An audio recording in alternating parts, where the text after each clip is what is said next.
Good evening. Welcome to Northwest Local School Board meeting. Please join me with the Pledge of Allegiance. I pledge allegiance to the flag of the United States of America and to the republic for which it stands, one nation, under God, indivisible, with liberty and justice for all. Thank you, everyone. Can we call roll, please? Mr. Gilbert, Here. Mr. Detzel, Here. Mrs. Detzel, Here. Mr. Yoshimura, Here. Mr. Teetsort. Here. Thank you, Chris.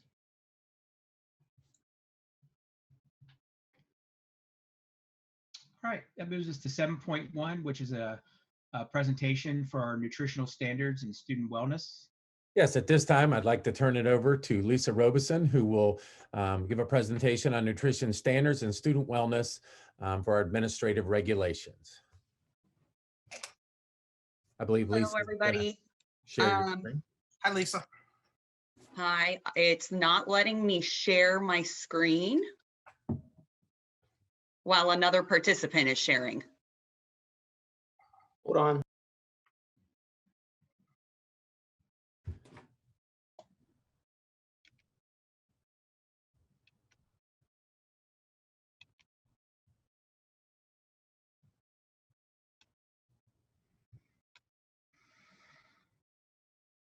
Try again. Okay.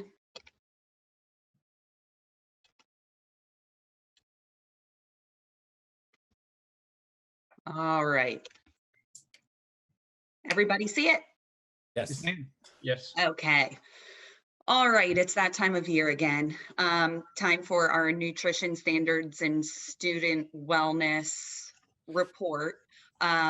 Each year we have to do this, and in light of the national concerns with poor health and childhood obesity, we need to be particularly vigilant with the types of food sold in our schools. And school wellness plans and programs must include nutrition guidelines equal to the guidelines issued by the USDA.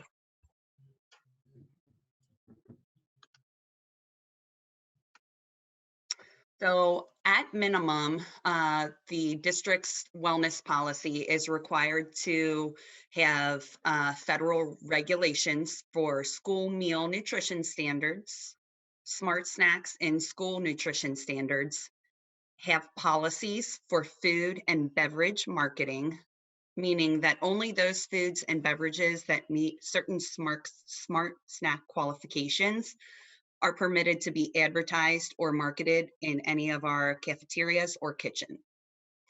We also need to include a description of public involvement, and this includes permitting participation by the general public and the school community. This policy will be triennially assessed, and due to COVID, we have actually been granted a waiver allowing us to extend this deadline to June 30th of 2021. A copy of our wellness policy is available online, along with any updates and revisions or any assessment results. There are specific goals for nutrition promotion and physical activity that need to be included in this wellness policy. And curriculum has completed that by developing specific documents for each grade band, requiring essential understanding and learning goals for standards such as motor skills, physical activity, the value of being physically active, and responsible personal and social behavior. Nutrition standards must be met for all food sales during the school day. This includes entrees, beverages, and a la carte things. And yes, this even includes ranch dressing. Don't bring up ranch dressing. Food provided for free as a refreshment is exempt. And Also, there are exemptions to fundraisers, interscholastic athletic events, or other school-related events held outside the regular school day. The restrictions do not apply to any vending machines that are only accessible to staff.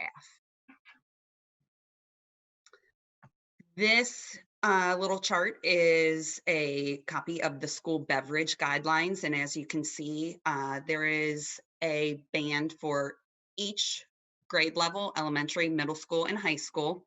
So the elementary and middle schools are allowed to have only plain water, milk, or 100% juice. The high schools have a little bit more leeway and are permitted to have water, flavored water, milk, 100% juice, and mid-calorie or zero-calorie beverages. All beverages have size restrictions as well, except for plain water. So if you remember, we still have that fun regulation where our milk quantity is limited, but we can have 20 ounces of Diet Mountain Dew in the schools based upon these guidelines. The final school food guideline that the food service department must meet is meeting all Alliance for Healthier Generation product calculator requirements. And the requirements are: a food that is sold in schools must be a whole grain rich product, which must be greater than 50% whole grain by weight, or the first ingredient must be water. It must have a first ingredient of fruit, vegetable, dairy, or protein, or be a combination food consisting of at least a quarter cup of fruit or vegetable. The food also must meet a certain standard for calories, sodium, sugar, and fats. And that is all I have for you today. Does anybody have any questions?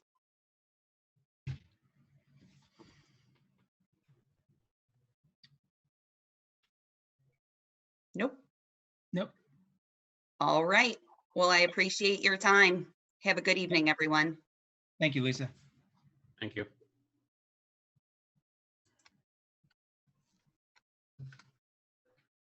Okay, that moves us to 8.1 legislative updates. Matt?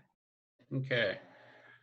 The one thing I have, what little I know about it, is there is a Senate Bill 89 conference committee tomorrow about the Ed Choice program, which from what I understand is with the eligibility would change to schools that are ranked in the lowest 20% of buildings, and schools that have at least 20% of the student school district is composed of Title I eligible students for the 3 most recent years.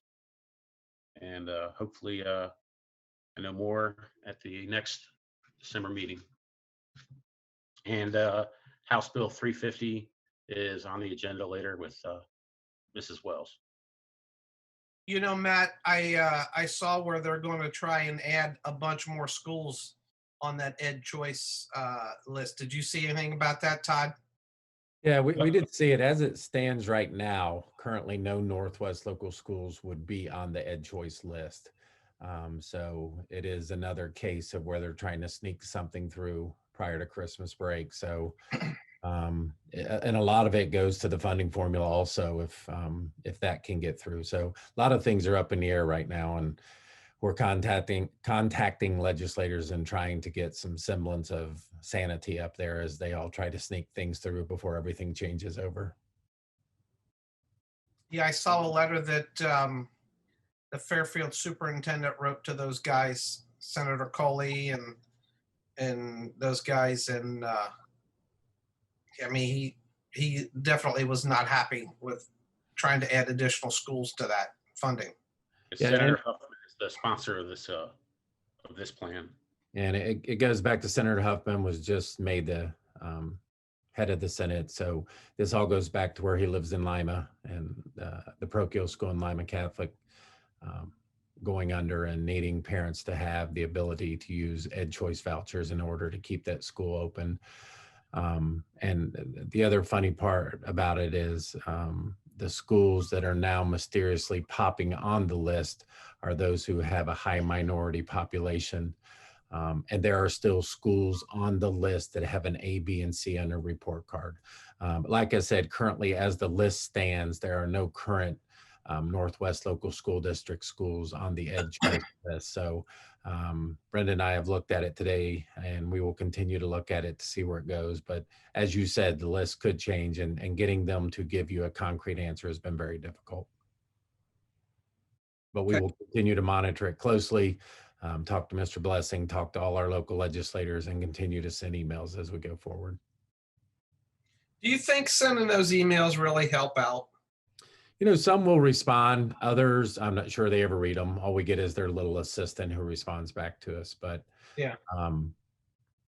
I don't know. I mean, we have to hope it does. I know BASA, and I know the Ohio School Board Association fights very hard for you guys, and BASA fights hard for us. And I know they have people up there working as hard as they can. So we'll have to see where they get. Yeah, the numbers, Jim, are currently what they provided to us was 469 buildings would be Ed Choice eligible. And of those 469, as Todd mentioned, 122 have received an overall A, B, or C grade on the 2018-19 report card. Okay. You know, why a school that has an A, B, or C grade would be On there is ridiculous. correct. But you know, like Todd was saying, you know, currently Northwest doesn't have any schools on that 469 list. And yeah, because I scrolled through it multiple times, and So that's good. at the with what we're provided currently. Right. Yeah. Which is going to change come tomorrow. You watch and see. Right. So All right. that's all I have. Great. Thank you, Matt. Student Achievement Liaison Report. Pam? Yes, I've got some good news to announce. The Northwest Local School District is very proud to announce that Taylor Elementary is the recipient of the Ohio Department of Education's 2020 Ohio PBIS Bronze Recognition Award. Schools across the state were recognized for the support and intervention practices they put in place for students using the Positive Behavior Intervention and Supports, which is the PBIS framework.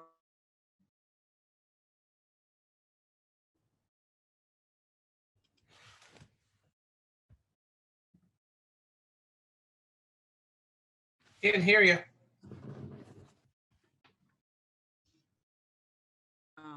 As DLT within each school building to identify and address the diversities, equity, and inclusion needs in each building. This work is in each team will create and foster a district-wide initiative. In November, the Northwest Local School District also began a partnership with Patrice Quitter of the Hamilton County Educational Service Center to facilitate and lead the DLT through the process of establishing diversity practices within each building and to identify and eliminate any present or potential barriers.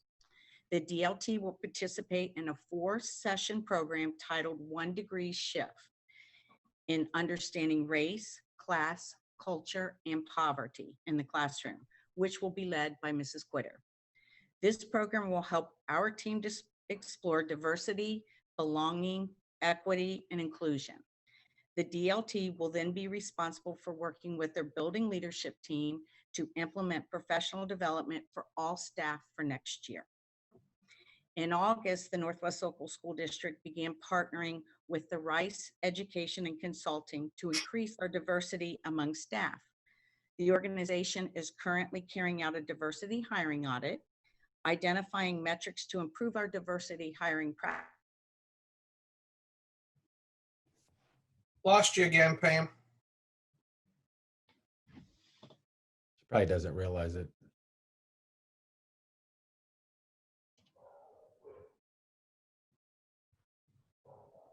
Preschool through 12th grade, as well as staff members, free online library access, as well as access to library books. While the two organizations have always had a strong relationship, the need to further align became evident during the pandemic as students and staff faced the possibility of going remote. Bethany Miller and Chris Rabel, Northwest Local School District librarians, were instrumental in bringing the partnership to fruition. So a big thank you to Bethany and Chris for all their work on this. And I encourage all families and staff to take advantage of the free access with the public library. And that's it.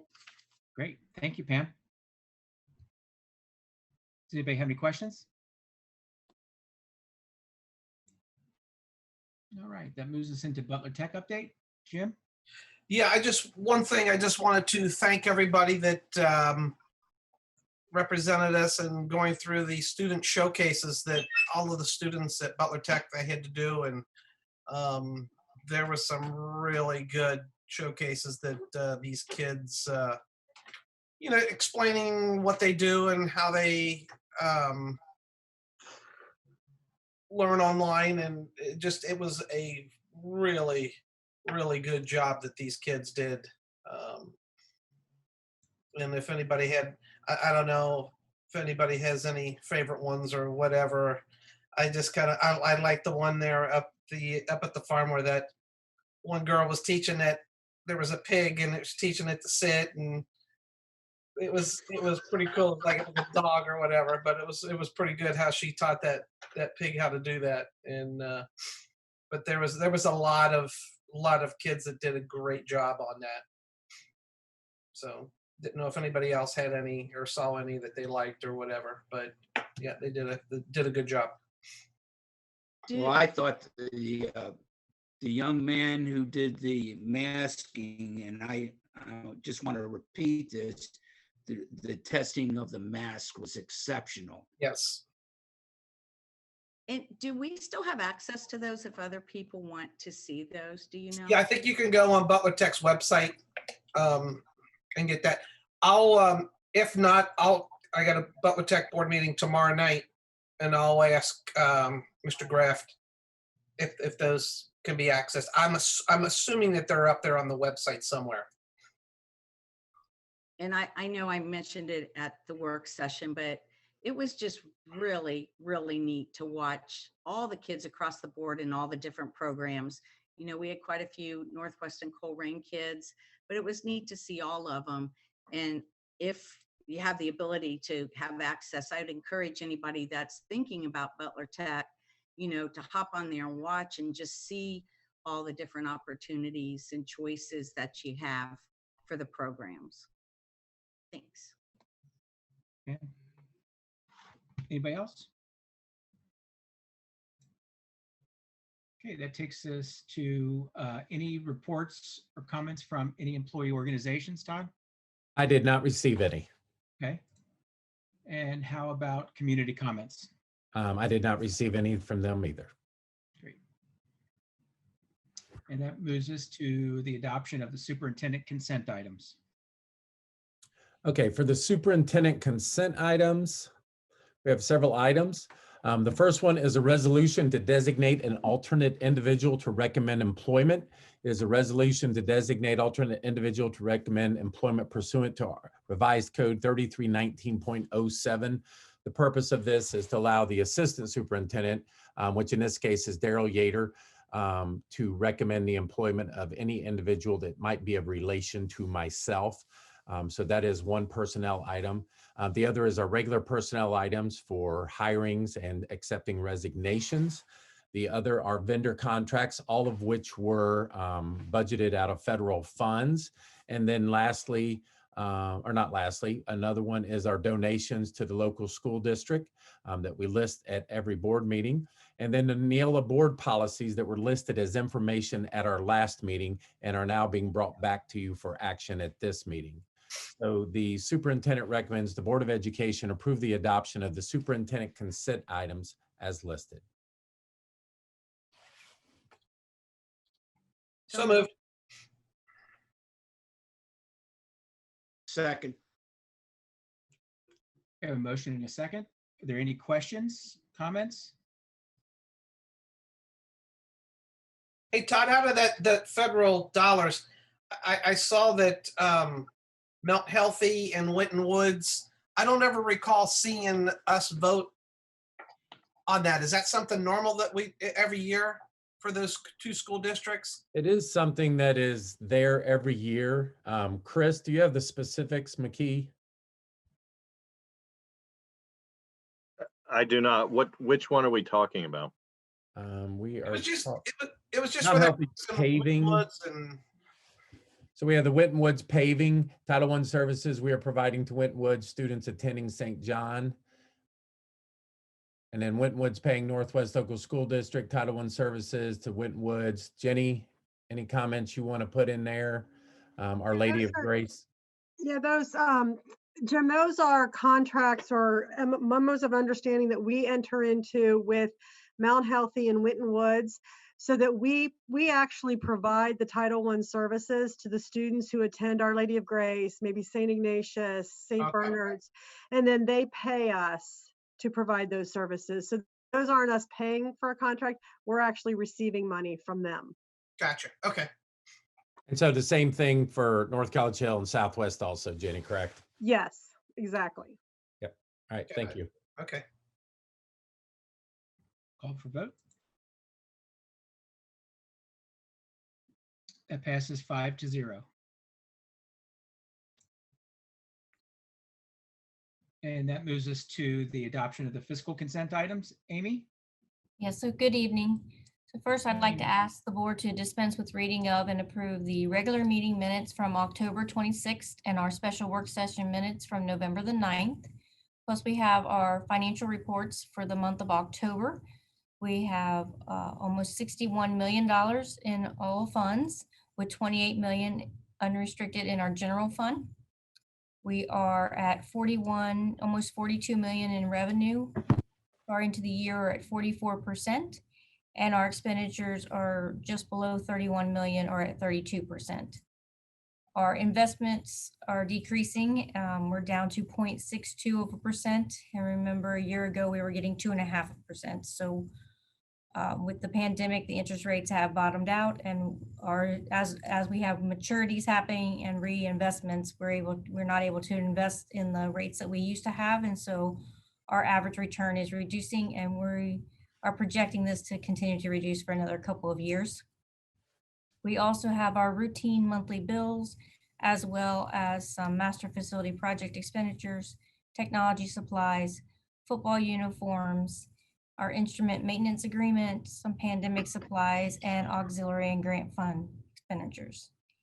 And then we had one then and now certificate for homeless transportation from last year that is just not being processed. So with that, I'd like to ask the board to approve the fiscal consent items as listed. So moved. Second. Was that Matt that seconded? Yes.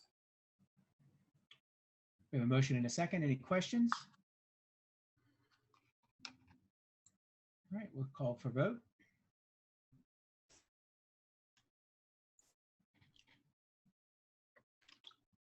And the fiscal consent items pass 5-0. And that brings us to 13.1 personnel item. This is an approval of a personnel item for the hiring of a coach, and the assistant superintendent recommends that the Board of Education approve the adoption of the personnel item as listed. So moved. Second. Any questions, comments?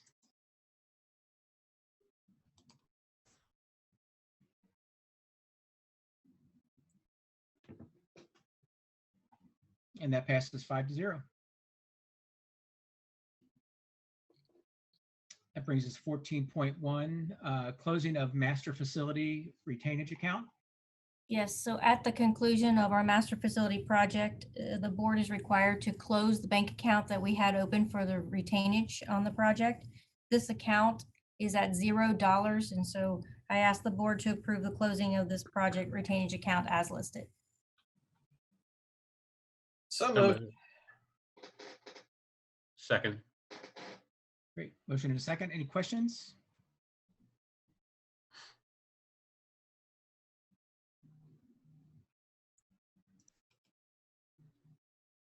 And that passes 5-0 as well.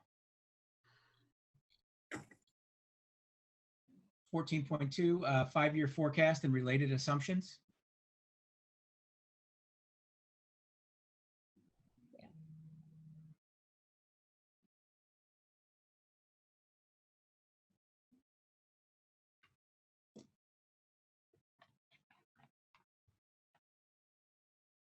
All right, so for the 5-year forecast, it's due in November with an update in May of each year. So as we go through our forecast this evening, I'd like you to keep in mind 3 things. The district financial parameters and community partnership of 3% to control inflation. Our cash balance reserve policy of 60 days. Even though, as you remember, in August, as the board, you did approve a resolution so that we could utilize our cash balance reserves if we needed to for increased COVID-19 expenditures or for any additional state revenue reductions. And last, our community's request for smaller, more frequent levies that we received from the community last November when we were passing our last levy. So for a little bit of history, the pink line is May of 19 prior to our last levy, and the light green line is May of 2020 after our levy. As you can see, prior to the levy, we were headed to fiscal emergency, which is when the state comes in and takes over your school district. And the only way to get your school district back is to pass a levy after they have pretty much gutted your district. And as you can see, after the levy, we are able to maintain fiscal caution. We are not to the safe area yet, but we are to fiscal caution. And so we just need to continue to monitor our operations. So our community and our strong schools. And first I want to thank our community for passing our levy last November. This was huge, and we are so grateful and thankful for our students being able to keep the opportunities that they have, and we're able to maintain the services that we provide. But I also want to let the community know that this past June, the board did take action to make the reductions that we had promised of $2.6 million in our operations, and those are effective this fiscal year. We also know that state funding has a partnership between local and state, and the state determines what local communities can afford, and then the state pays the difference. Per the current formula, the state feels that our local community can support our school district's basic education at 60%, and they fund 40%. After this last levy, we are currently up to 50% of basic education, and we are required to pay 100% of everything above basic at with our local community. And then finally, there is a possible levy being projected in this forecast as our operating deficit does start again in 2023. Our revenue sources, our main sources are property taxes and state funding. Property taxes are our real and personal properties taxes plus the state tax credits, that 12.5% that the state pays on behalf of property owners. And the state funding for fiscal 20 and 21, we're in fiscal 21, the state flat funded us to FY19 or fiscal 19 level. So there was no increase for fiscal 20 and 21. Then in May of 20, the state made reductions after the pandemic occurred of 6% to our funding, which was $1.8 million reductions in funding last year. And they continue those reductions into this year. So we lost another 1.8 million this school year. We are projecting that the state will continue these reductions for the next 2 fiscal years or keep us flat at the reduced FY19 amounts through 22 and 23. And then hopefully we'll at least be back to FY19 levels by 2024. And then we also have other revenues such as tuition for our students attending elsewhere, rental income, interest revenue, which we were almost at $1 million. If you look a year ago and before, but now the interest rates are decreasing. And so we're going to be about $500,000 or even down to 300,000. So as you can see, the majority of our revenue comes from our local property taxes and state funding. On the expenditure side, we are a service industry. So in the past, schools have had 80 to 85% of their expenditures in salaries and benefits. Our current year, we're at 76%. And the reason our salaries and benefits are reducing is because our purchase services is an area that's growing. And purchase services, the majority of those costs are items that we cannot control. We have no control over. Special education needs, and also students who are attending elsewhere. This is funds that we collect locally, and our revenue, our taxes are being diverted to community schools, open enrollment out, and scholarships and vouchers. And both of these areas are growing at 4% or more a year, while we're trying to control our inflationary increases and keep within our 3% budget. So as purchase services grows, our salary and benefits becomes less of our overall total picture of the pie or of our total expenditures. So as you can see, salaries and benefits are about 76% of our budget right now. And by 2025, it starts to keep decreasing as purchase services increases over time. Another thing I want to point out is supplies and materials are about 3% of our budget, or as you can see, the little yellow line at the top. So when we're looking to make reductions, it's difficult to make an impact when you're looking at just supplies and materials. The most impact that we can make is with personnel, and that was why our $2.6 million in reductions occurred, was reductions of personnel. When we look at how this looks over time, this is with renewal on existing levies, not new levies. So in 2017, the increase in expenditure there was when we partnered with the community to transfer $10 million out of our general fund into the master facility project. But besides that, when you look, you see our revenue dips down until we pass the levy, and then our revenue comes back up to meet expenditures, slightly exceed expenditures, and then falls below expenditures again as the levy cycles need to occur. So in summary, on the forecast, as you can see, our revenue stays pretty flat over time. In 2024, we do have the bump up where we hope to get the $1.8 million back in annual revenue from the state. And our expenditures are increasing over time due to inflationary increases. In the red oval, you can see where we are in deficit spending, mainly starting in 2023. The reason 2024 is 2 million versus 4 million when you look at compounding is because we do have that increase in state revenue coming back in 2024, holding our deficit down to 2.6 million, but then we compound up to 6 million by 2025. Because we already have the revenue in there also that same year. Oh, and then the $17 million in, sorry, I can't see on my screen. The $17 million at the end of 2025, you may think, well, you still have $17 million in cash by the end of 25. Why would you be thinking about projecting a levy? Well, if we're at $6 million deficit spending in 2025, and that compounds into 8 or 12, you can see we barely have 2 years left of operating revenue on hand to cover our deficit spending at that moment. And this is another picture to help you see. The blue is revenue and the purple is expenditures. So in 2020, we had passed our levy in November of 19, and we received half of our annual taxes because we're on a fiscal year and taxes are on a calendar year. In 2021, we get the full year of taxes, which bumps us our revenue above our expenditures. But by 2022, we're about breaking even. And in 2023, our expenditures start outpacing our revenue again.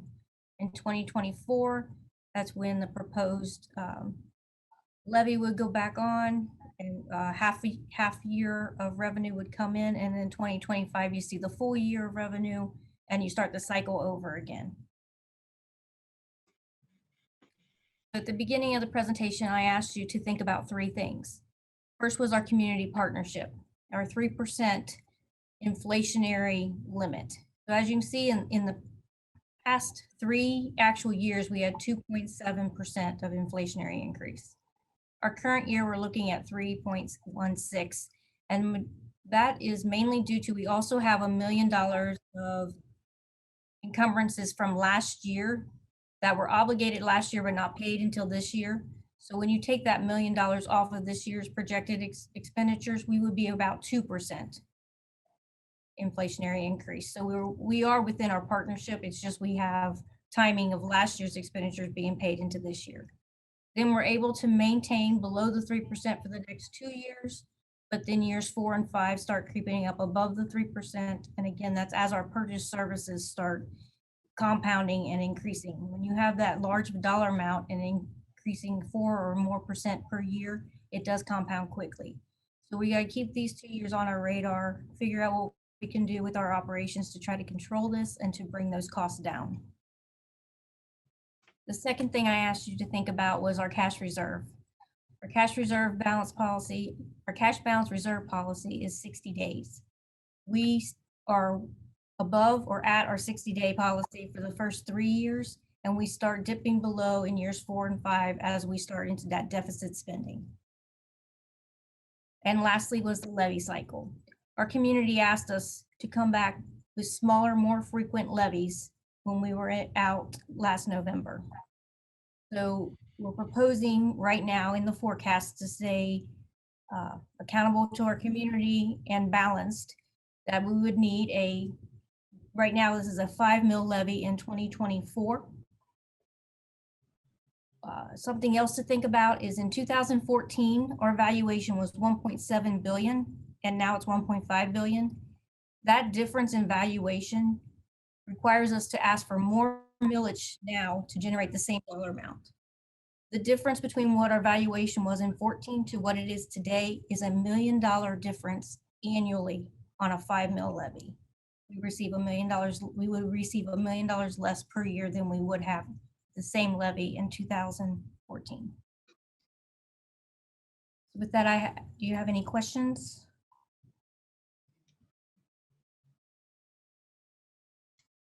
Has there been any more talk about open enrollment? Because I see all the schools around us have open enrollment.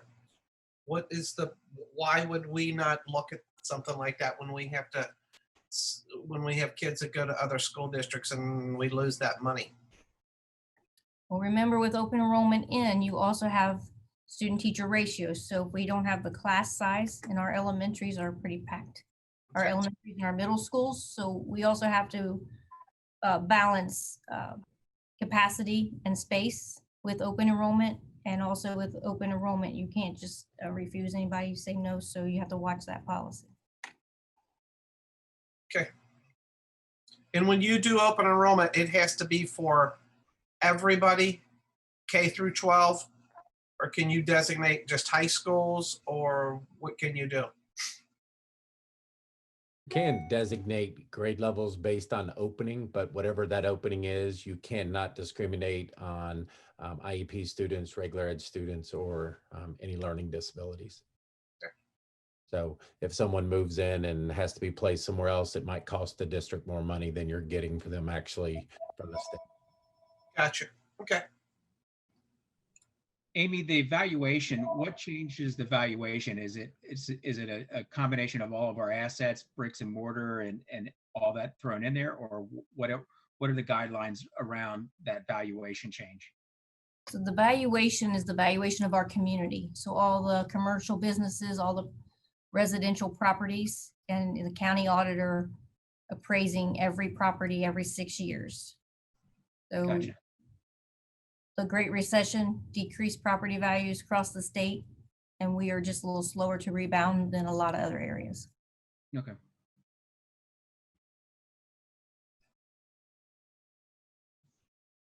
Amy, have you been talking to the Cohorting trustees at all?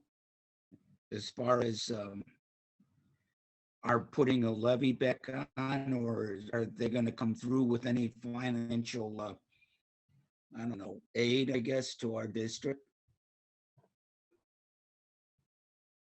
I'm not sure I understand the question, Joe. We don't receive financial aid from the township. Yeah, from the Cohorting trustees. Are they are they going to, let me put it this way, are they going to help us out?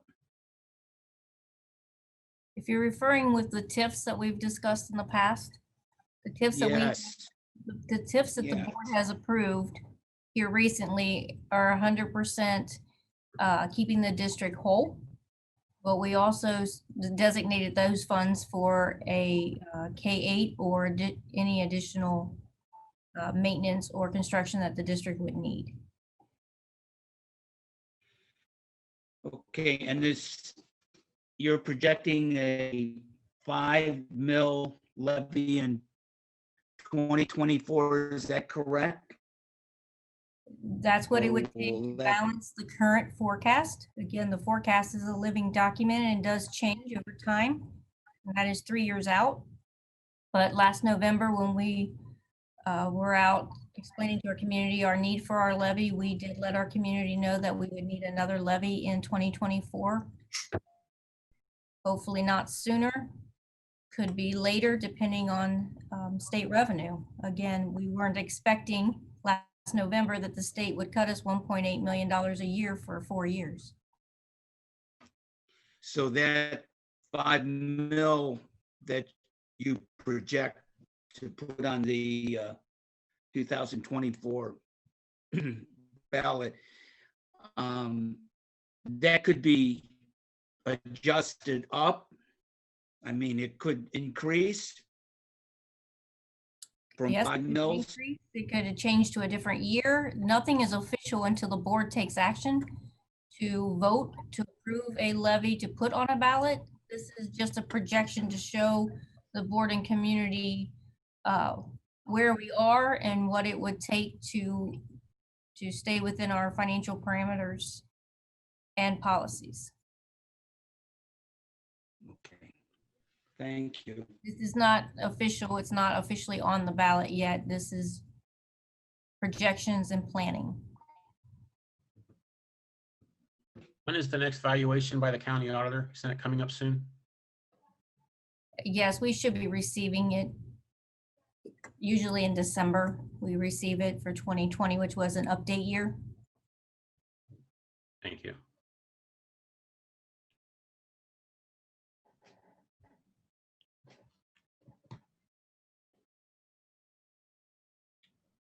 Any other questions?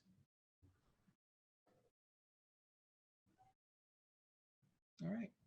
Okay, so with that, the treasurer and superintendent recommend the Board of Education approve the November 5-year forecast and assumptions as presented. So moved. Second.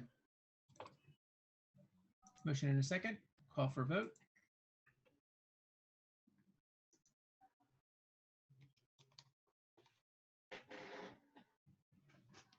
That motion passes 5-0. Thank you, Amy. Thank you. Next comes up to resolution to endorse the fair school funding.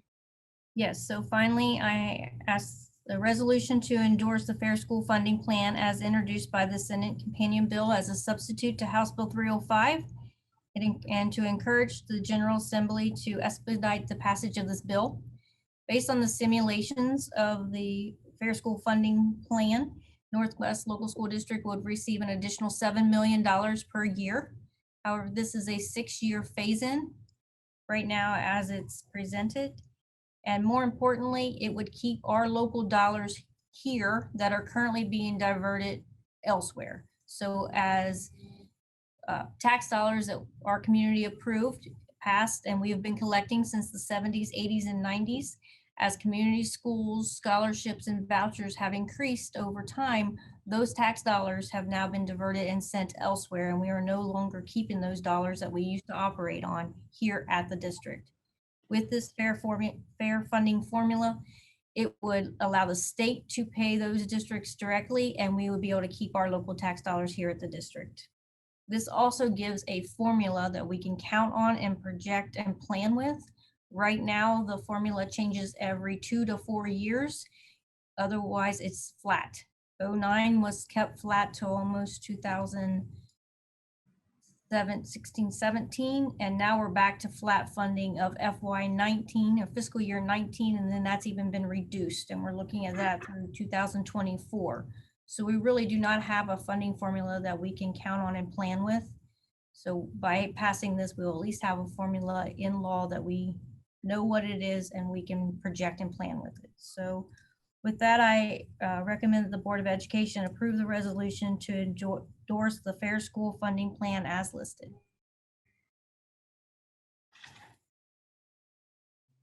So moved. Second.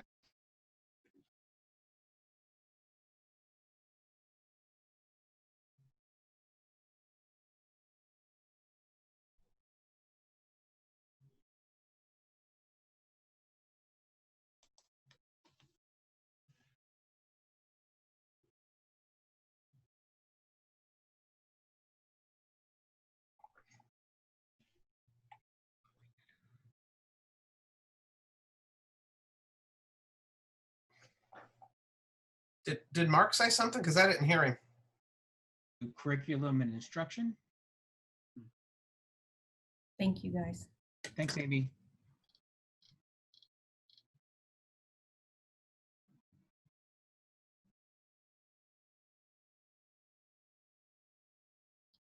Todd, you're muted. Yeah, might help if I unmute myself. Sorry about that. New high school courses for 2021-22. This is for information only. The curriculum department will be seeking approval at the next board meeting for the addition of 3 new courses for the 2021-2022 school year. The new courses are History of American Popular Music, Retail Industry Fundamentals, and Customer Service and Sales. The History of American Popular Music courses will offer students an additional option for earning half a credit in the fine arts. The Retail Industry Fundamentals and Customer Service and Sales courses will provide students with an additional pathway to graduation through 2 industry-recognized certifications in high-demand fields. Abstracts for these courses were developed by our high school teachers and administrators are attached. So please look them over, and if you have any questions, let us know, and we'll be glad to get the answers to you. And we'll bring them back for approval at the next board meeting. Great. Okay. Any questions? I have a question. So if I saw this correctly, so the History of American Popular Music is just a strictly Northwest High School course, and then the other 2 are both Colerain High School and Northwest? Yep, and I have Brenda Miller who will address both of those questions. Sure. So the course is being proposed by Northwest High School, Matt, but it will be offered in the program of studies for both high schools for students who are interested. The course is really designed to offer another non-performance fine arts course to help students who are interested in earning that local fine arts seal towards graduation that you all approved at a previous board meeting. So we are now putting all of our courses that we offer into the program of studies for both high schools.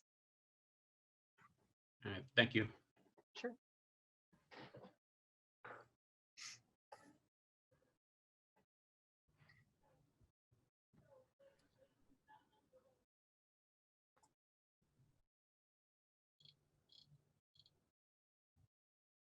All right, Mark, you ready for the next one? Yeah, I'm sorry. My internet is wonky right now. Okay.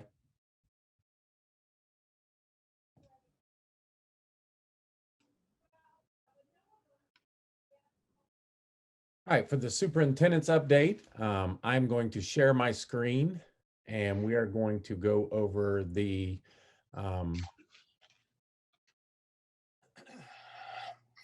survey results.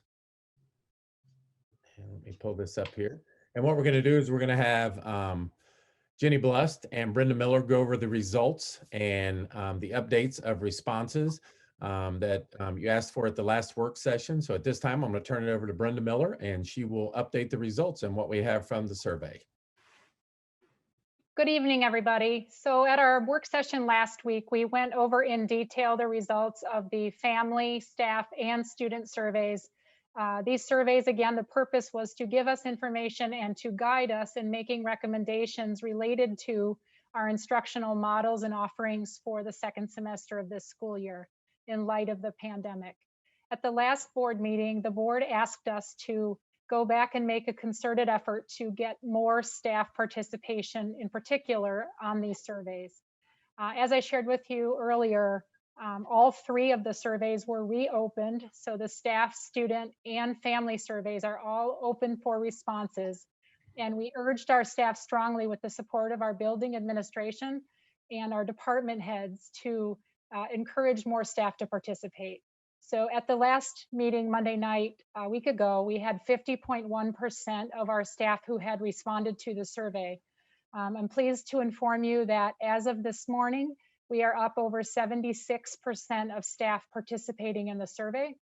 We've had an additional 263 responses come in this past week, well represented from both classified and certified staff. A huge increase in participation from our transportation department, our food services department, and both certified and classified staff across middle school, elementary, and high school levels, highlighting 100% participation coming in from our preschool staff. So you can see those details here. As I said, the overall participation rate for our staff is now up to 76.1%. And you can see that that is fairly even across the different levels, including that other category, which includes all of our staff who do not identify themselves as being at a specific level or specific building. So we feel like that is a better representation of our staff, which is what the board asked us for. Additionally, earlier in the week, I shared with all of you as board members all 3 of those surveys. You are collaborators on those surveys so that you can see all of the data and all of the comments from all of the people who responded.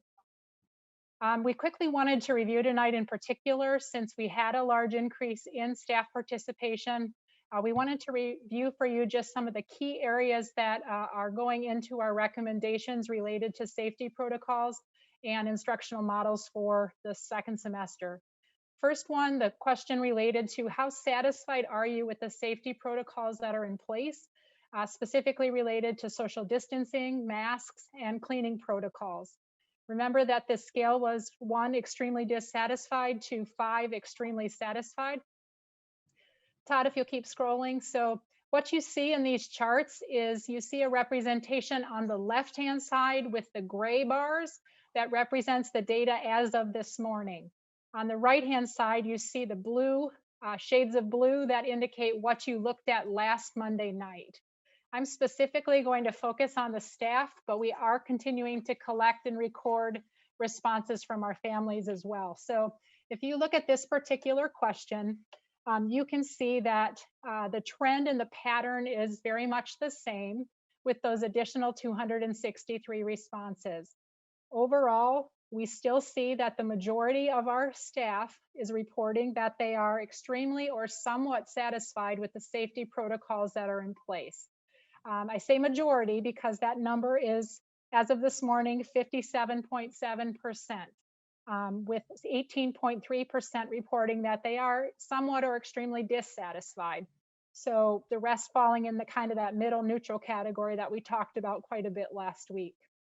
So that's where we're at in terms of satisfaction with safety protocols with the additional staff responses. The next area we talked about quite a bit was our cohorting model. Again, the cohorting model is designed for safety purposes. It is to reduce the number of contacts between staff and students so that groups of students who are identified as a cohort generally stay together for the majority of their school day with a staff member or a small group of staff members rather than intermixing and changing bells, etc. So here's the data. If you scroll a little bit more, Todd, for me. Again, you can see by level here what the family said. Again, this is, I'm not going to focus on this data today. We talked about it extensively at our last meeting. I am going to just show you what it looks like for staff, if you'll keep scrolling, Todd. So again, side by side, left-hand side is as of this morning, right-hand side is what we saw and shared with you last Monday night when we met. Again, you can see that the shift or the general pattern here is that the majority of our staff indicate that they are somewhat or extremely satisfied with the cohorting model. Again, majority meaning 55.9% as of this morning. with about 16.4% indicating that they are somewhat or extremely dissatisfied with the cohorting model. Not a significant shift at all between the original responses you see in blue from our staff and the gray bars, which show that additional 263 respondents from our staff.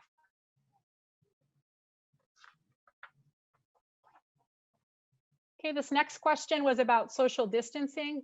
We specifically asked all of our survey respondents, including our families, about their comfort level with decreasing the social distancing between our students below that 6 feet recommendation that we have from the Center for Disease Control and from our state governor. The reason we even proposed this question is that we feel strongly that in order to bring more students back in person, we would in fact need to decrease that social distance. And so here are our staff's responses. Again, left-hand side as of this morning, right-hand side is the data we shared with you last week. In this case, you can see that the majority of our staff are extremely or somewhat uncomfortable with decreasing social distancing. The number there is 65.3% as of this morning, saying that they are extremely or somewhat uncomfortable with decreasing social distancing, with 18.9% saying they would be somewhat or extremely comfortable with that type of a change. You know, Brenda, when you said 6 feet, I mean, realistically, throughout our classrooms or whatever, there's not 6 feet in between. Is that right? I mean, that's obvious. That's pretty obvious there. Yeah, Jim, that is true. And many of our staff shared that in the comments. They wanted to make sure we were aware that it was not 6 feet in all instances. We have always strived to have as much distance between students as possible, but we do have some buildings and some classrooms that are small, and maintaining that distance with the current number of students who are in person is very challenging, and our staff have made us very aware of that. Okay. Thank you. Okay, this next question is about student movement. This is a question asking about comfort level with increasing student movement within the building for those students who are in person. This would be like switching classes rather than keeping students in the same room for the majority of the day. This question, again, same setup with the charts that you're looking at. From our staff in the gray bars, looking at as of this morning, 55.6% would be extremely or somewhat uncomfortable increasing student movement. Again, we're not ignoring family or student responses on these questions. We just have shared all of that data with you at our last meeting, and you still have access to all of that information as well.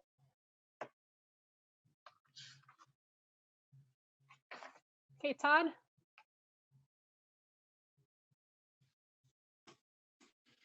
Okay, this last set of data is around the hybrid model. Early in June, when we first asked our families about the hybrid model, we received pretty strong feedback that that was not a good option for our community. And so we then moved into the two choices which we have offered, which is full remote or full in person. Again, we explored this question in the survey with our families and with our staff in order to see if there was any change in feeling about the hybrid type model, which would mean that students had some in person and some remote learning. Lots of different ways to do that, as we discussed last week. But we wanted you to, again, see not only the staff data here, but the family data. So Todd has the family data up. You can see this is showing you what we shared with you last Monday, with about 30% of our families saying that they were extremely unwilling to explore this type of a hybrid option.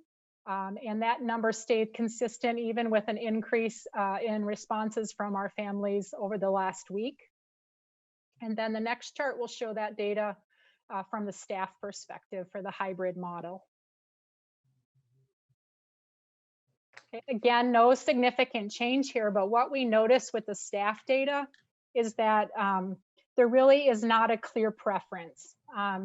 Where we saw a little bit of resistance to a hybrid model from our families, our staff are really all over the place on this particular item, with some of them. I think in this case this morning, it was 42.7% were extremely or somewhat willing to explore a hybrid model, and 34.1% were extremely or somewhat unwilling.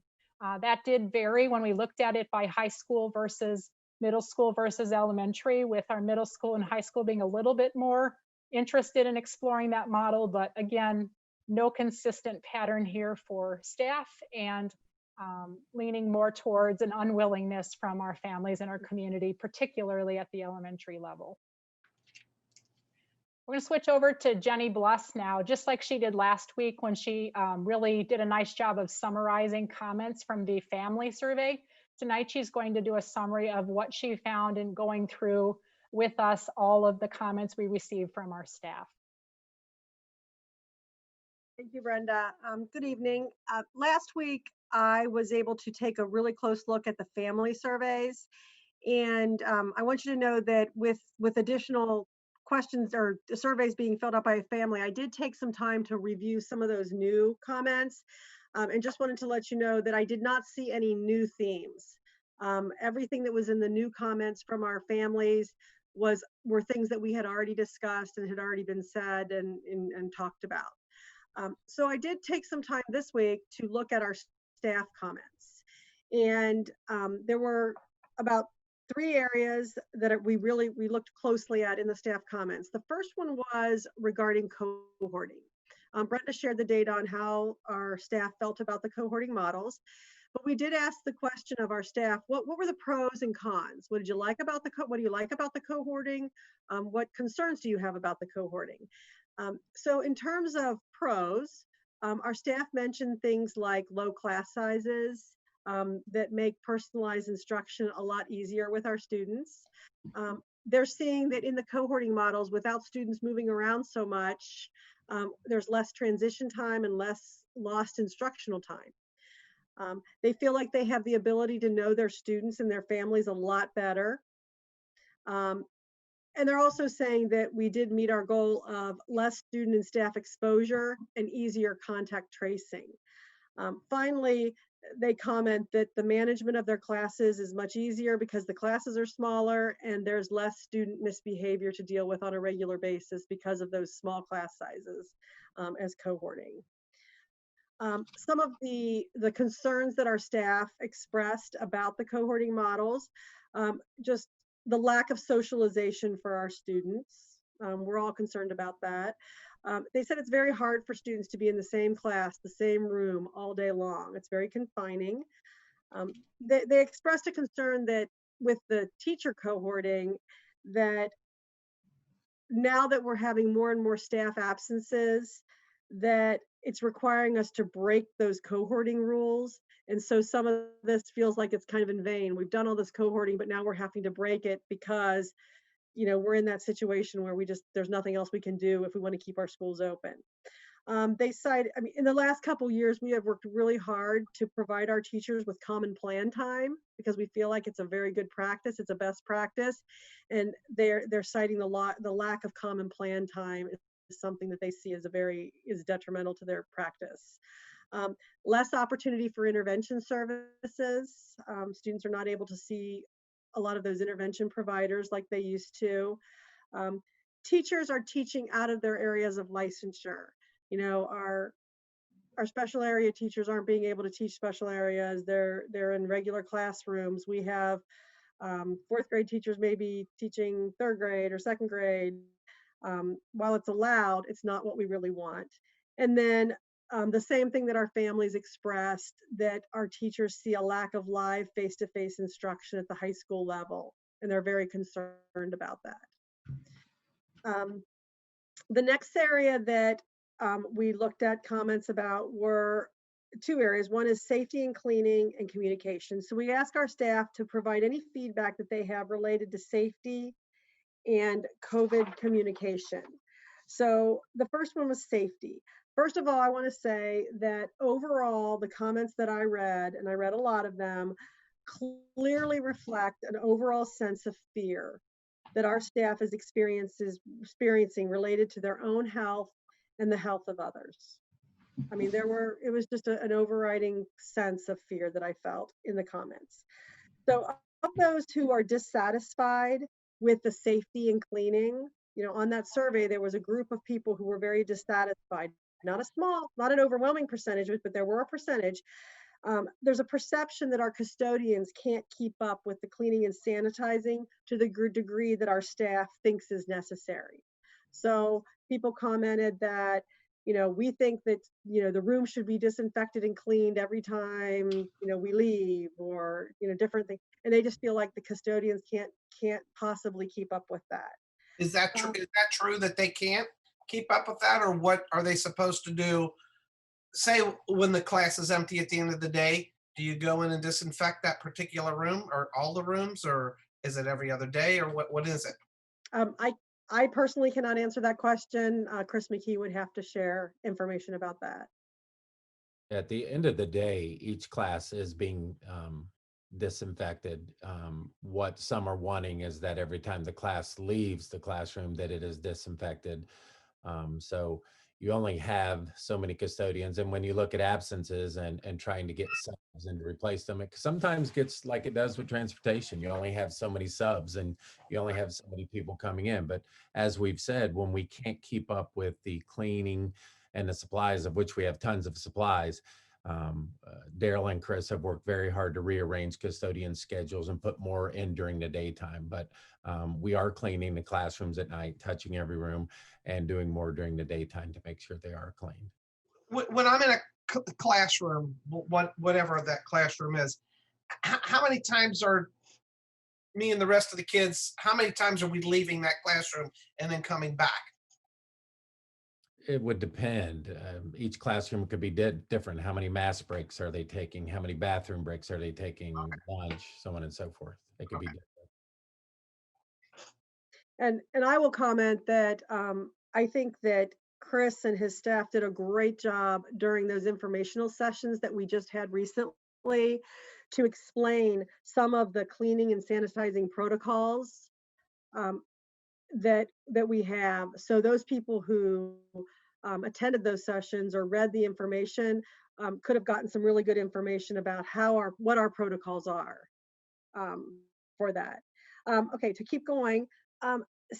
Overall, the staff perceive that other staff and students are becoming lax in relation to proper mask wearing and social distancing. There were many comments, as Brenda commented earlier, that indicate that maintaining a 6 feet at all times is impossible. So we're very aware of that, and we've been, listening to that. And then finally, under safety and cleaning, there were some staff that mentioned that, there's an impression that masks are not available and that cleaning supplies are limited. And I just want to share out there on Chris's behalf that that's not true. And that's something that we'll need to address to make sure people understand. If you need a mask, ask for it. If you need cleaning supplies, talk to somebody about it. So, but there were comments that indicated we don't have masks or we don't have this. So we need to make sure that that's not out there, because that is absolutely not true. When the kids come into school in the morning, are they required to have a mask on as they walk in the building? Yes. And when they get on the bus, they're supposed to, or the bus driver can hand them one. All they have to do is ask Bob, Yolanda, or Matt for one. If their parents drop them off, they don't have one, they're directed directly to the office to get one. And what happens if I come to school and I got a mask and then I'm out walking around in my classroom and I don't have my mask on? What are you guys saying to me? You're redirected to get your mask on immediately. And if not, down to the office? Parent contact, the log is kept. It just depends on the individual situation, but they're always redirected. Yep. Okay, so the next area that we looked at comments under was communication, building and district communications. How do you feel about that? And I think that the overwhelming thing that I saw in the comments were two things. One is that the staff consistently want more information regarding who's out, why they're out, when they're allowed to return. it feels like someone always feels like they got left out of the conversation, including things like comments like, the person next to me was out today. I want to know why. It could be that they had a personal day. It could but they want to know. It's a fear. It's a sense of fear that if someone's out that I know that I've been around, I want to know why. And then there's still a lot of confusion and frustration around the recommendations and rules regarding close contacts. The comments reflected this misunderstanding of who should and should not be quarantined on a regular basis. It's a very difficult thing. It's very complicated. We have lots of people working on it, but the staff, there's a lot of frustration because they don't understand those recommendations. They don't understand when you come in and say, hey, Jenny, you're going to have to be quarantined for 14 days. Yes. Is a lot of this stuff happening after the staff goes home and whatever they're doing at home, or is this majority of this from what's happening in the school? Well, it could be anywhere. So say a parent calls in and goes, my son just had a positive COVID test come back. So the administrators have to then go and determine in each classroom who is a close contact. Well, if you're a teacher whose desk was within 6 feet of this kid, then all of a sudden you're a close contact, and then you have to be removed, and we have to get a sub in there for you. The 2 kids who sit to the right or left, if you're not within 6 feet, you have to be removed. Then you track them all the way back to the bus, and whoever was to the right or left of them have to be removed. So it just depends on the situation. And then a teacher might get a text from a friend of somebody who they were with all weekend. Hey, I just got a positive COVID test. So they're now a close contact, and they have to inform the office, now I have to leave. So it just depends on the situation. And are we doing, what kind of job are we doing when we're checking out who I've been around? Is it gone pretty smooth figuring that out, finding that out? It's went very smooth for us. And because we're cohorting, we're not getting rid of a lot of people. Usually when a kid tests positive, it's person to the right or left in the cohort, and that's it. If we are changing bells like other schools, there are days when they have 400, 500, 1,000 kids out in a week because they're changing bells, passing in the hallways, sitting next to each other at lunch, where our kids are not doing that. So where 2 or 3 are being removed instead of 15 or 20. So it is saving us a lot that way. The majority of our staff and students are because of outside activities at this point. But that's not to say some are not from in-school also. Sure. So, I have a question. If I'm a staff member and I don't know, say my daughter or my spouse has been tested, what is the protocol? I let my principal, if I'm a teacher, or I let my supervisor know? And then what is the protocol? Are we having them stay home until the results of that test come back? Or how does that work? Daryl, you can chime in, but that's a sticky one. If you yourself are getting tested, you are required to stay home till your test results come back. If you're somebody in your family that you live with is getting tested, there is no requirement for you to let anyone know. It's not required. It's just if you yourself are getting tested, it would be courteous and kind to do that. But we've also had some situations where classes or teams have been quarantined because someone in the home was tested positive and the child's been sent to school. So it set up some bad situations there for us because later on down the road, the kid tests positive. Well, so in the case, like, let's say I don't know, I'm an employee in one of the buildings and I know my husband tested. Is it my call to stay? I know if it's not required, but if I feel like I should stay home because I don't want to take a chance and feel responsible if he ends up testing positive, that now I just could have possibly exposed people. Yeah, I mean, that's always a choice, but the rule of thumb is if you're not symptomatic, you don't have to stay home until he or she would test positive as your spouse. So is there any repercussions if I do choose to stay home because of that scenario? You would have to take a sick day Daryl, have you had any? Yeah, so Pam, it really depends on the situation that the person is going through. We've had a lot of situations where someone might get tested because they're having a procedure, and so they're not necessarily symptomatic. We have had other situations where the person in the home is symptomatic and exhibiting signs that would present as COVID, and people have chosen to stay home, one, out of precaution, and two, because they're taking care of their sick spouse or child. And a lot of times, someone in that situation will call and ask questions about what should I do? And although we can't tell them to stay home or come to work, we can give them some guidance around kind of their options. So we have had a lot of people in that situation for a variety of reasons. And some people, because it wasn't necessarily a symptomatic, it was a pre-surgery or pre-procedure testing, have chosen to come to work. So it's very individual, and we encourage people who are weighing their options to reach out. Okay, all right, thank you. Okay, so finally, at the end of the survey, there was a question that just gave everybody an opportunity, anything else that you'd like to consider when revising our learning models for the second semester. So I've pulled out about 5 themes that I saw, and I want you to know that this does not represent every answer, because there were a lot of answers. So I don't want anybody to feel slighted if I didn't share their answer, but these are the themes. First of all, don't revise the models now. Now's not the time to loosen safety precautions. That's not my opinion. That's what we were reading in the comments. A plea, please communicate any model changes as soon as possible. The staff needs time to plan for any changes that occur. So, if you're changing from one to the other, it takes time. So please do it as quickly as possible. There were many comments that asked us to consider the impact of a hybrid model on the families and staff, including their workload. So if we do a hybrid model, that requires them to do remote learning, and it requires the staff to do in-person learning, and it has an impact on their workload.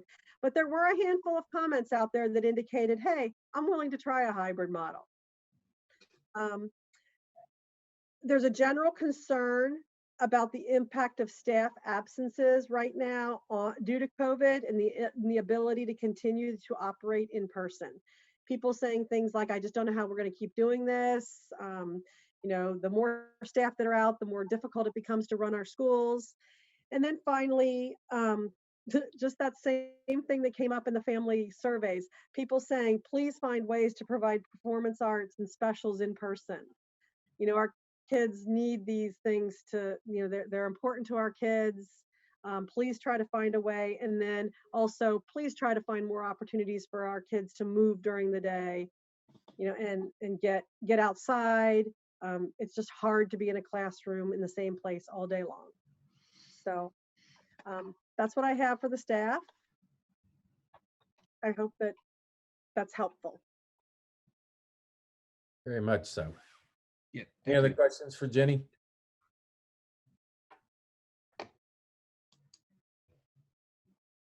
All right. So I'm going to stop sharing my screen. Are we back to, yeah, the school board's back on. So a couple things I wanted to go over that was mentioned in the work session before my final recommendation. So a lot of talk last week was, what if some remote learners are not participating, and what's being done? So what can teachers do? Well, teachers can do anything they feel like is necessary to do. We assume, and we have heard, that teachers are making phone calls weekly. They are emailing weekly. They are working with their building administrators and counselors to contact, sending mailings home. It's really a school team effort, but there can be truancy court referrals. We need kids to be engaged. We need kids to be actively doing work. It's very frustrating. It is a frustration that we experienced last March, but there is no limit on what a teacher can do. And my number one suggestion is to get with your building principal, get with your counselor, and do anything and everything you can to get that kid engaged. And at the end here, I'll have some other suggestions. How is attendance and student work being tracked if you're a remote learner? Well, remote learners are required to submit a log weekly to report the number of hours that they spend on their activities. It's important that our families and teachers, that learning activities can include more than online learning activities. In other words, we don't want them just doing online 6-7 hours a day. We need activities that are above and beyond that, allowing for students to count time spent reading a book, completing a project, or even participating in experiential learning opportunities. This log is used to track and report student attendance. Students are expected to participate in an average of 6 hours of learning activities every day. But like I said, we want the time to be accumulated flexibly through the week and on the weekend, because if parents are working during the day, maybe they need to do it at night. Maybe there's free time to do it on the weekend. It's whatever the family needs and situations require. This time requirement was developed as a part of the remote learning plan that we filed with the Ohio Department of Education in order to meet the ODE attendance rules. These rules require that students in grades K through 6 are provided the opportunity for 910 hours of instruction per school year. Students grades 7 through 12 must accumulate 1,001 hours of instruction annually.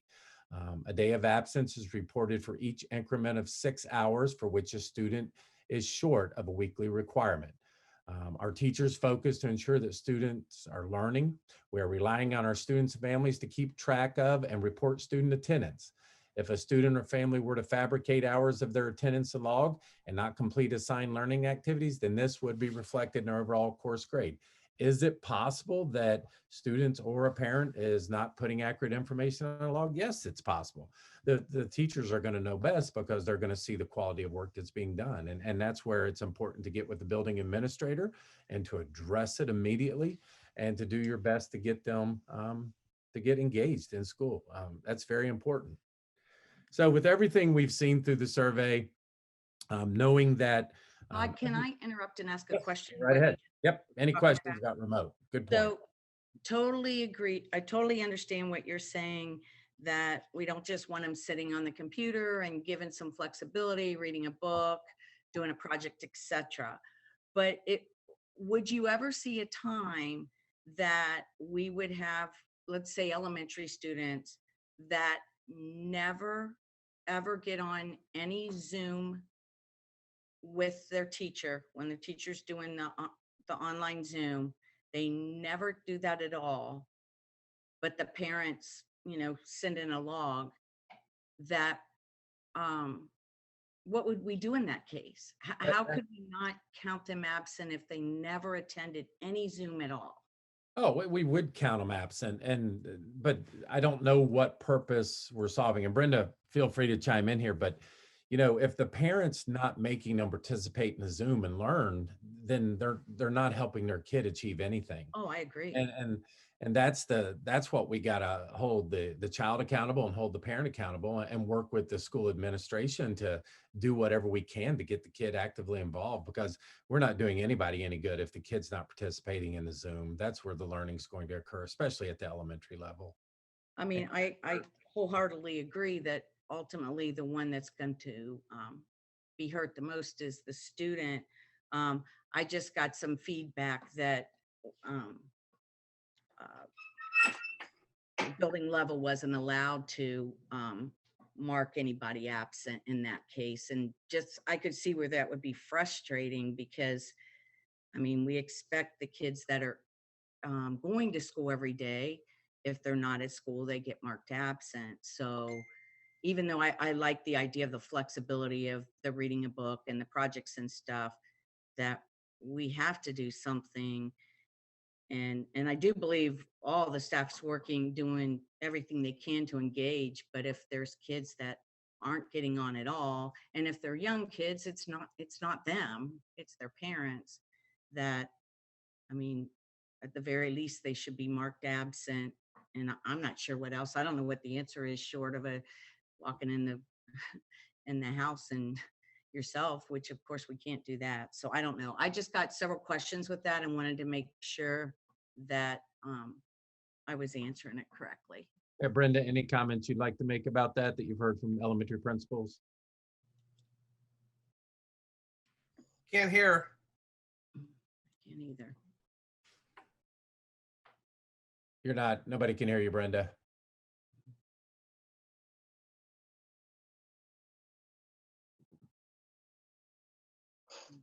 We still can't hear you. I know she's trying to talk. I can see her mouth moving. I don't believe I'm muted. Gotcha. Now we can hear you. Okay. I'm not sure what that was about. I apologize. So I think this is a tricky one because we chose in making our plan, we chose to not go with a double jeopardy approach. So we chose not to penalize students for attendance and for failing or not completing coursework. So we want our teachers to focus on the learning and assessing whether or not students are learning. At the same time, we have these requirements and obligations to report attendance to the state.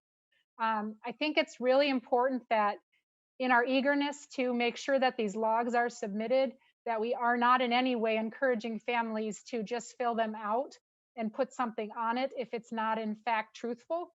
I think that the other thing that's really important, Pam, to me is that the district is not sending the message that we cannot be working outside of the log. So for example, if we have a student who is doing the work on their own time, they are completing things, they are doing very well, but they forget to submit their log, we don't have to mark them absent because the log is missing or incomplete, right? We can use common sense in that case as a school district. We also, on the flip side, we don't have to count a student as present if week after week after week they are reporting hours and in fact there's no evidence of learning, right? I mean, you know, you asked the question about what if they never come to a Zoom? Well, I would sure hope that our families would recognize the importance of putting their child in front of the teacher, but there are situations where life circumstances, family circumstances require us to be flexible. And we are recording those lessons for a reason so that students can in fact watch them if they need to at different times. And so it's really about that balance, but our choice as a school district was to focus on the student learning and assessing mastery of the content and the standards, and to meet our obligations requiring us to report attendance by relying on those logs submitted by our students and our families. So it is a tricky situation, but I want to be clear that the district is not prohibiting folks from using common sense when it comes to connecting the dots between work completed, mastery of learning concepts, as well as that log that is or isn't coming in. Sure, because ultimately we want what's best for the kids. We do. So if we have one that's not doing anything, next year is going to be even worse because it's just going to be so hard on the teachers to be catching up a whole year and a half. So it was just brought to my attention from a couple different people. So I just wanted to ask. Thank you. Sure. So moving away from remote and looking at where we currently are with our in-person, my recommendation is to do the following. At the elementary school level, we will continue with our current instructional model with all students receiving instruction directly from their classroom teacher in a self-contained classroom environment. Students will continue to remain with their classroom cohort and assigned teacher throughout the day to reduce exposure to staff and students. We'll continue to look at opportunities for movements and breaks, outdoor activities as weather permits. But again, at the elementary school level includes our preschool and our elementary schools. At the middle school level, we will continue with our current model with teachers traveling to cohorts, but students staying in their cohorts throughout the day. We will also look at providing opportunities for music programs where spacing is permitted. Administration will work with the leaders to see what can be done with the performing arts programs, to see the possibilities of getting plays in place with performances being done. And we do hear the need for performing arts. And as you'll see with high school in there in a minute, they are in full performing task for show cards and night lights and the band. So we want to get that in the middle school also. And that does include our art, music, and PE. We do want movement, but with the weather and being indoors, it just depends on what we can do in the proper spaces. And then lastly, with high school, we will make the following adjustments to the cohorting model, and we will stay with the cohorting model, but on a trial basis in an effort to increase access to teaching staff. The high school cohort model will stay in place with continual effort towards more occurrences of live teaching, both in person or through virtual means. So on November 30th and December 1st, both high schools will run a trial virtual 7-bell day.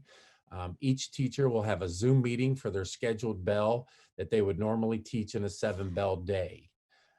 After we learn from the trial run on November 30th and 12/1, we will continue to look at the possibility of the reality of using a remote day during each week to run a 7-bell day virtually at the beginning or end of each week. If they cannot make the Zoom meeting because they don't get up or they don't do what they have to, or some of our high schoolers will be working, they will be recorded and will have access to the teacher teaching them. But if they do attend the virtual live Zoom meeting, they can get help, they can interact with the teacher, they can participate and interact with their classmates. In addition, both high school teams are continuing to look for opportunities for teachers to connect more often in a live format with in-person learners in particular. Performing arts programs are performing this winter, for example, show cards, night lights, drumline, etc. We are following the safety guidelines provided by the state. Winter sports and performing arts programs will continue to occur following all safety protocols during in-person or remote learning, as they have strict guidelines and protocols they must follow. You know, when we started the beginning of this year, we thought we would be able to make major changes at the midterm and change in terms of changing remote to in-person and vice versa. This is just not the reality of this pandemic and what it will allow. I think all of us had hoped things would have gotten better with safety protocols being put in place and people actually following them, and this has not occurred. Masks, 6 feet distancing, hand washing, and good hygiene is now important than ever. All of us are tired of not doing our so-called normal, but as you can see, the more we are inside, the faster the virus spreads. We will not be sending out additional survey to see if parents want to switch their child's placements. Safety protocols, space, the current spread, and anticipated spread that is coming will not allow us to do this. Principals, however, and their administrative teams will have the choice of how many students they can switch from remote to in-person learning.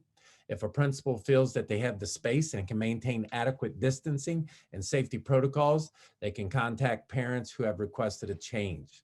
The considerations they have discussed for prioritizing which students to bring back include those who have an identified disability with an IEP, language spoken in the house is other than English, homelessness or foster care situations, those who have inadequate technology access or supported home, failing grades or not participating in any remote learning, and no supervision available for young students. So that will be my recommendation for what we continue to move on. I think from hearing the survey results, our administrators talking to their teachers, and the survey results that we've seen. Any questions about that recommendation before I cover a couple other things?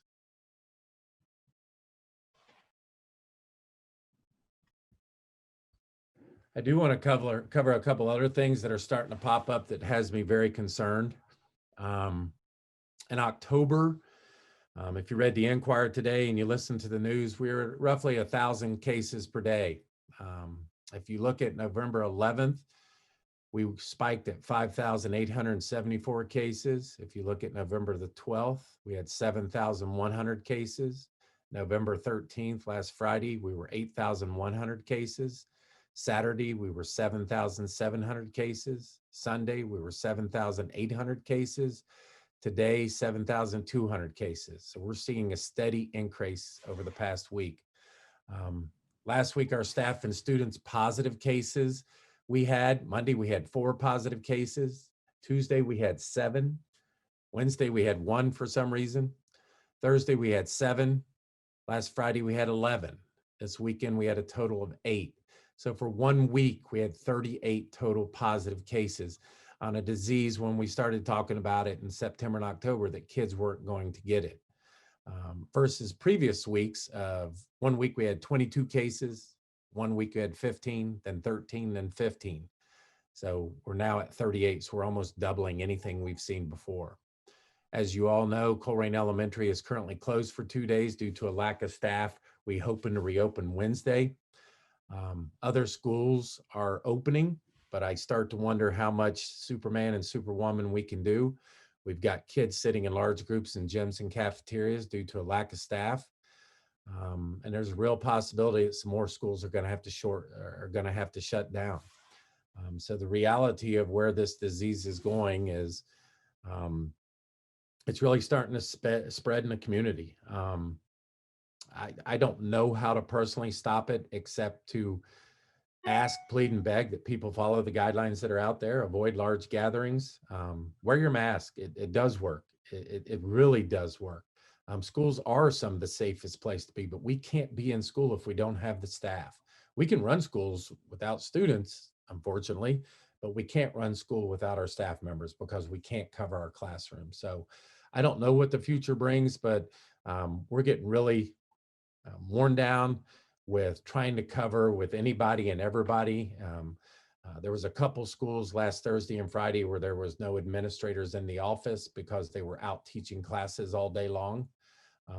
And we're using everybody and anybody we can. So our teachers are working hard. They're doing an excellent job. They're covering for each other.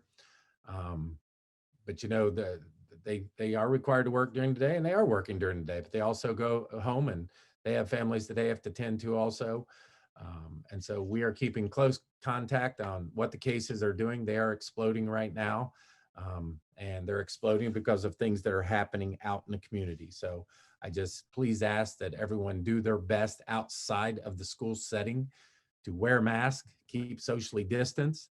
I know Thanksgiving and Christmas is coming up and it's the time for families to get together, but keep your mask on as much as possible and please stay safe because that's the only way we'll be allowed to stay in school. So just want to put all those data and statistics out there.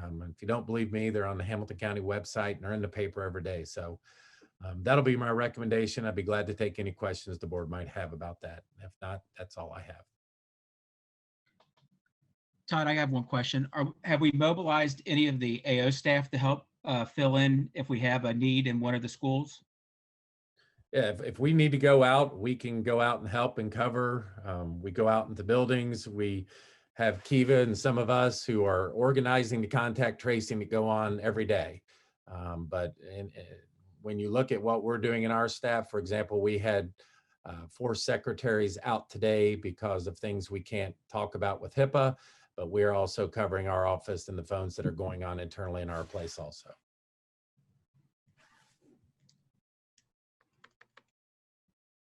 So yeah, everybody's chipping in, trying to do what we can do. If they need us, we're on the call.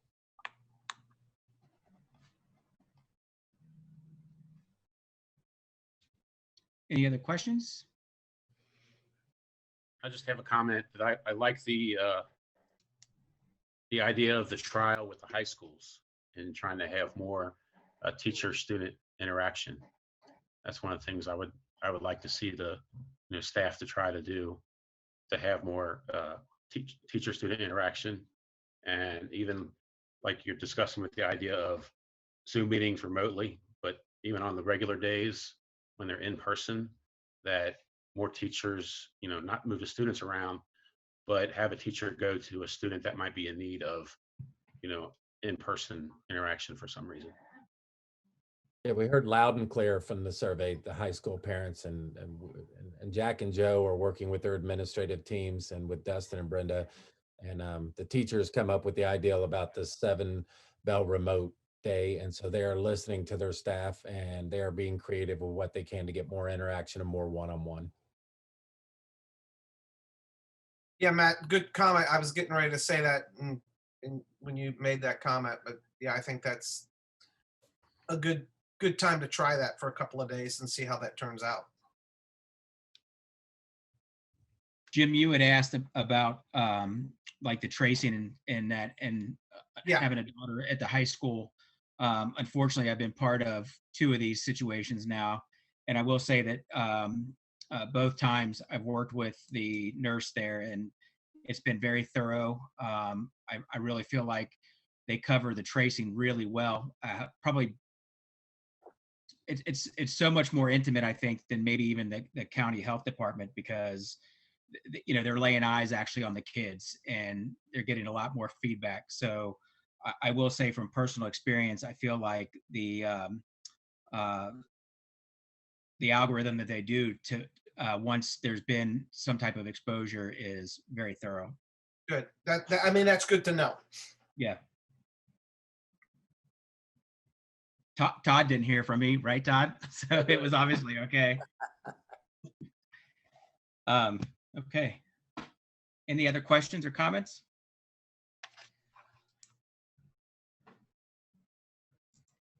Okay, that moves us into board member comments. Joe, do you have any comments? Yeah, just two things. I just like to welcome Sarah and Mike Murphy into Colerain Township, the Northwest Local School District. They lived in Oak Hills, but they decided to move into Colerain Township. Sarah and Mike Murphy are, Sarah's my daughter and Mike's my son-in-law, well, which is great.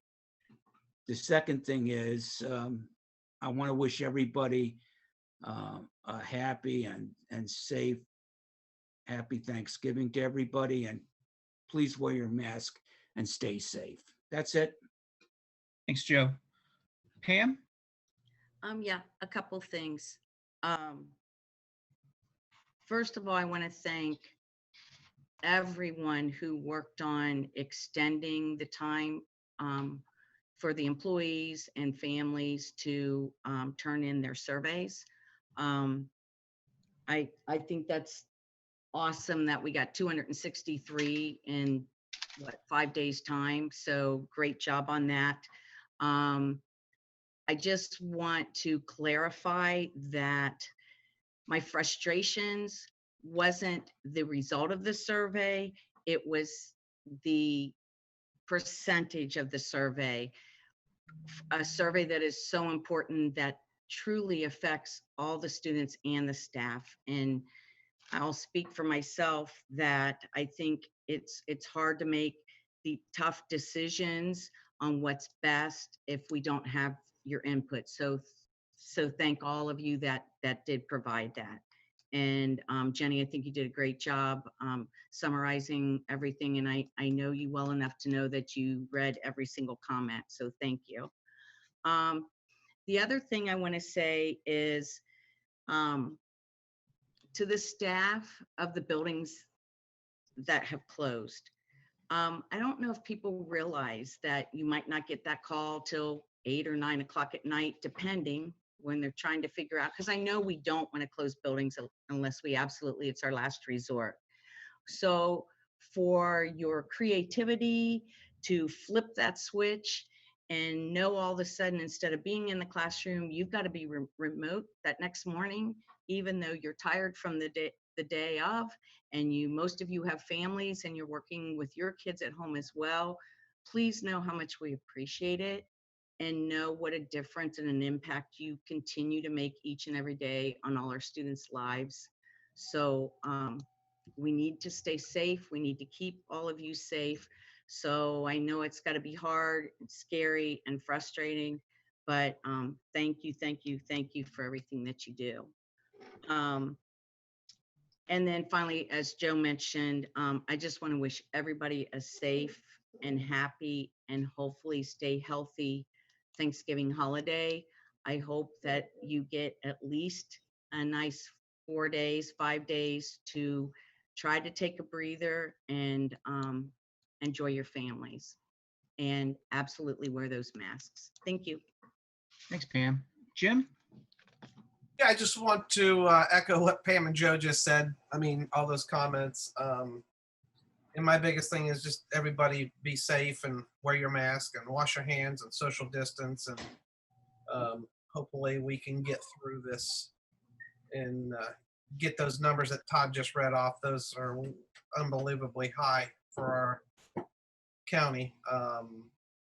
But if we can just get them down and get on the right track here and get this rolling. But other than that, that's it. Great, thank you. Matt? Yeah, I'm same way, a little repetitive of what's already been said, but I do want to make sure I thank the staff that went through all the work to compile the data to present to us, both pre-work session and to do it again since last week. and all the work that was entailed with that. And what else? I want to, as Pam said, I want to thank the teachers, for what they're doing. Like she said, flipping the switch. And also want to, thank the community for their understanding and, being flexible as we close schools. And as, a couple of weeks ago, we had grade levels at some of the schools that were closed. And I know it's tough on people at home, but it's, what we need to do to keep the staff and the students safe. And wish everybody a healthy and safe Thanksgiving. Thank you. Thanks, Matt. Todd, I have one quick question before I have comments. There's been obviously some good news about the vaccination potentially being out maybe as early as December. Has there been any discussions in any of your groups that you're part of about any mandates for vaccinations in a school or anything like that? Yeah, we asked that last Friday from Dr. Fagan and Hamilton County, and it would be April of May before any vaccinations would come to students or teachers possibly. Okay, and then would we do that vaccination at the school, or would we be required for them to go do that somewhere? It depends on how the vaccinations have to be delivered. One of them has to be delivered at a certain temperature, so the cost of how they would be delivered will determine if schools can do it or not. So there's still a lot to be determined. Okay. So they didn't have that answer at the time. Sure, I'm sure it's probably too early, but I was curious if there was any, at least. Oh, we're all asking. So first responders will be the first one. And then we asked about teachers as essential employees right after that. And they said April or May, maybe June. Yeah. Okay. So my comments, I want to speak to the staff. I think the real common denominator is fear. At any given time, anybody that is close to us or family could contract COVID. And, it's a very insidious virus where, I could get it, have absolutely no complication, and somebody right next to me can have a detrimental outcome. And so that has to be wearing on everybody. It just has to. So I'm begging folks over the Thanksgiving break and the winter break that will be coming up is recharge your batteries. You guys are doing a great job. Even though there is a surge, our numbers in Northwest Local are not proportionate with the increase for the state. It is lower than the proportionate, so that we're still doing a much better job. Otherwise, our numbers that Todd shared would be much higher than what they are. So, hats off and kudos to our staff and to our community. I've said this all along through this season, we all have to show grace for each other. And then the last thing I want to do is encourage our staff to communicate. This isn't a season to sit on your hands and not say anything. Speak up. If you guys are subject matter experts, you're the ones that are in the rooms working with the kids every day. You're the ones that are coming up with maybe some ideas that need to be shared and then become best practices for our district. So I'm encouraging everyone to speak up to your building leadership team or our administrative team. And then lastly, to echo everybody else, everybody have a great Thanksgiving and really relax and enjoy your family. And that's all that I have. All right. The next one is an executive session. The board will approve a motion to move into executive session to consider the appointment, employment, dismissal, discipline, promotion, demotion, or compensation of a public employee or official.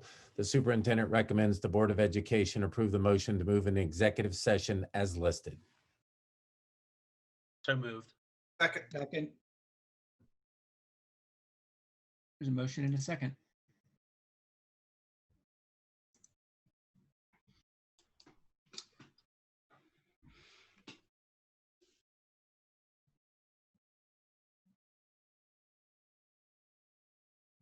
And that motion passes 5-0. We'll break an executive session and we will adjourn the meeting right after the executive session.